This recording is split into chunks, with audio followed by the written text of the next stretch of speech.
Bruce Campbell stars as Dr. Ivan Hood, a cocky astronaut who returns to Earth after a 40-year cryogenic space nap to discover civilization destroyed and the planet enslaved by a race of giant alien termites.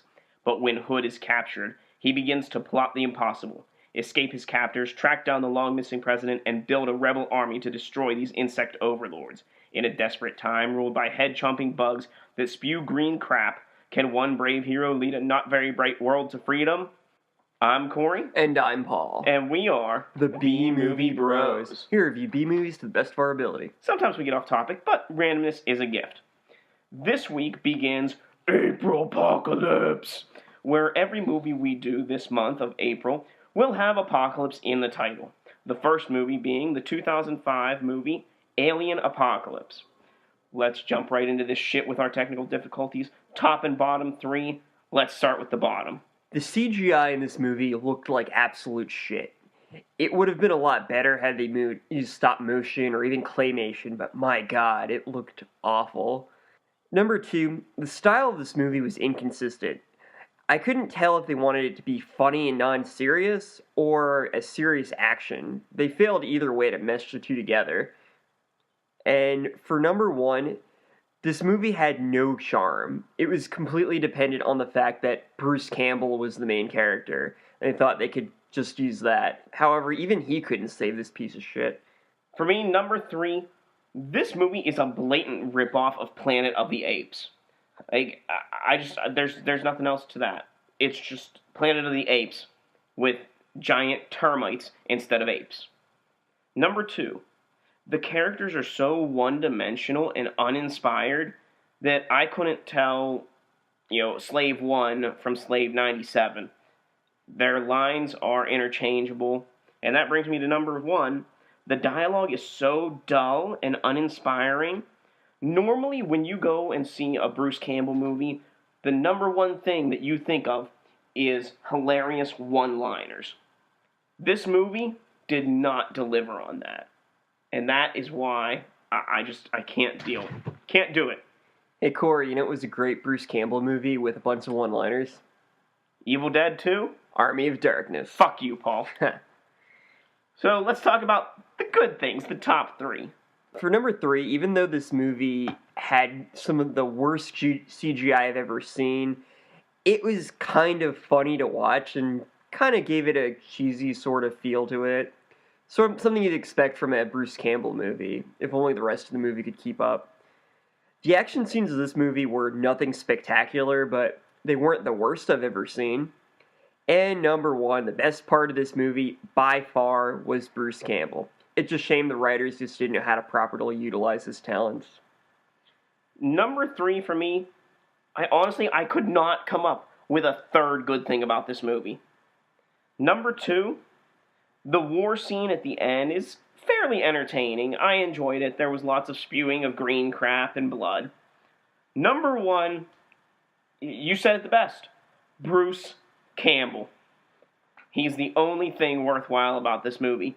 And, in all honesty, he's the only reason that people saw it. Well, that and it was a Sci-Fi Channel original movie. Normally we'd get into a little bit of a quote war, but there is nothing quotable from this movie. At least out of context, there's not. Most of the dialogue was within a conversation, so it was really hard to take an individual line that worked. Once again, really weird for a Bruce Campbell movie.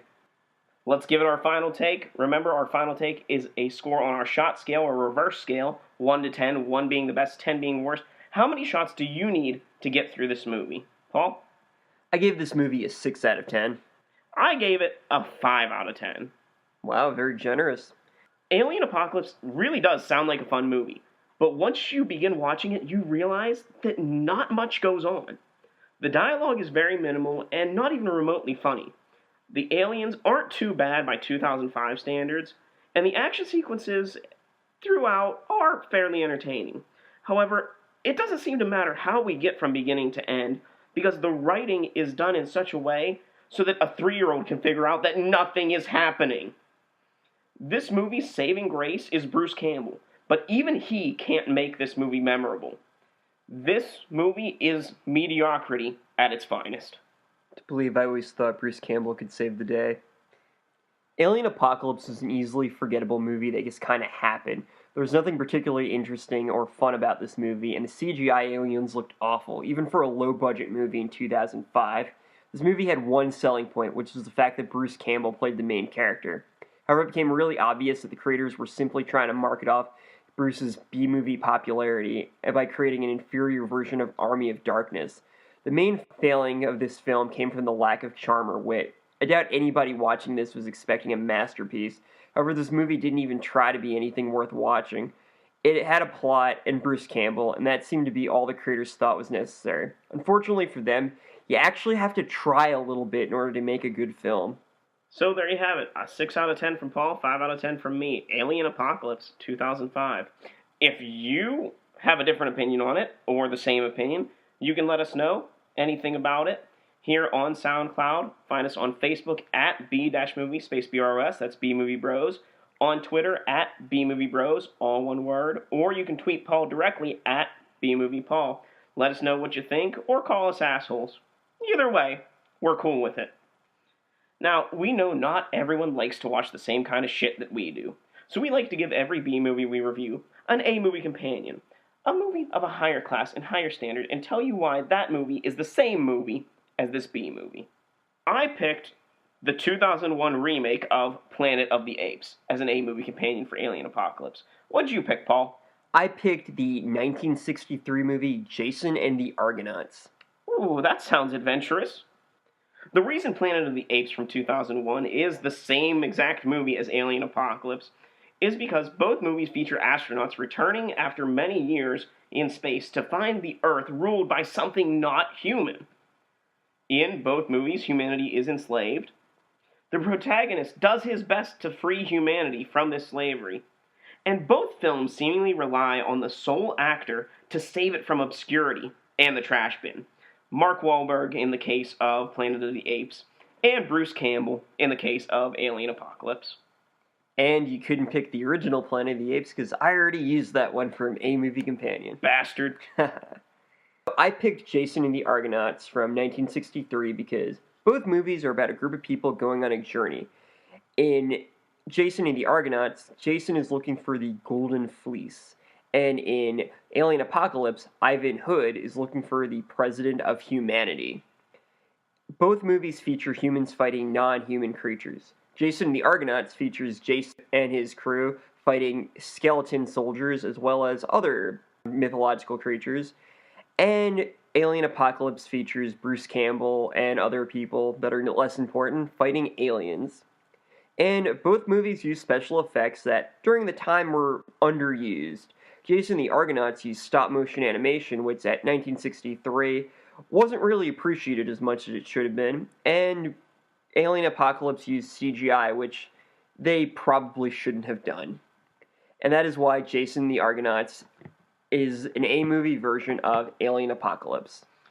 There you have it. If you want to see an A-movie version, check out Jason and the Argonauts or Planet of the Apes, the remake. Or original!